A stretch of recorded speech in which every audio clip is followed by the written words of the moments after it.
So do you have a general idea about the people that you serve?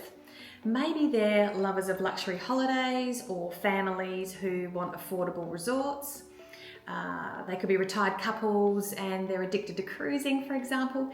It's really important to know who you are speaking to, because the language that you will use in your marketing will be different, because there's different solutions that they need, and also based on different needs and maybe problems that you're trying to solve. So to start thinking about who you serve is really important. And the first thing that you want to do is ask, who is he or she and what are their characteristics? But where it gets really exciting and where your gold is when you get really specific. And the key here is to be so specific as possible. So you want to be crystal clear on the people that you want to work with so that they feel that you're speaking directly to them. So for example, I could say that I work with Australian travel agency owners and managers who seek brand differentiation, who want to go from generic to having a unique brand identity and presence, and implement client-centered marketing strategies so that they can attract their niche client and their niche market, let's say.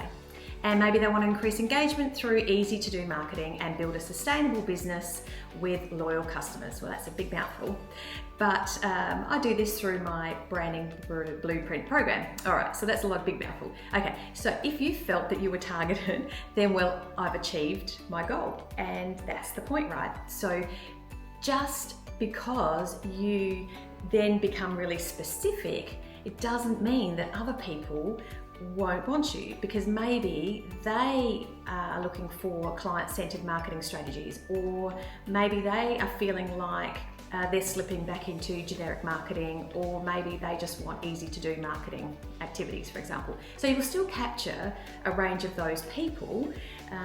So even though you become more focused with your travel branding, then yeah, you still are attracting those people. So recently, for an agent in Queensland who loved luxury, or was selling, I should say, luxury products, their passion was itineraries focused solely on music and theatre performances, and the transition that they made was absolutely phenomenal. So within 4 months, they really focused on just theatre and music itineraries in Europe predominantly for luxury. So when you become hyper-focused and you are selling in your zone of genius, you really can help clients, and that's really what we're all wanting to do. So what are some of the questions that maybe you need to ask yourself? Well, the number one question that can have real impact is, can you really create these unique itineraries for these people, and can you really solve their problems? So, you know, for example, in the theatres and music example, you know, this particular agent was able to source VIP seats that aren't available to the general public. The second question is, can you actually have fun serving these people? Because if you have a choice to serve people, then you may as well have fun with them, right? So that's really important. And of course, then the big question, number 3, is, can you actually work with people who can afford your products and services? I mean, do you have the skills, and are you really an expert? Can you really deliver for these people? And so this is a bit of self-reflection stuff, and honesty is really important here, and it is the secret sauce that we talk through in my branding blueprint program. But anyway, it's something that no other branding program that I've come across actually talks about. So it really does bring home branding and identify clearly who you want to serve. And of course, you know, are these people invested in themselves, and do they really want your services? You know, that's really important, and it's really what we want. We want to work with people who actually want our services, so that makes us feel good, which is exactly what we need to do. So how much more specific can you be with your marketing? Can you really drill down and get hyper focused? There is one more thing that is probably the most powerful question of all, and that is to ask yourself, who do you not want to do business with?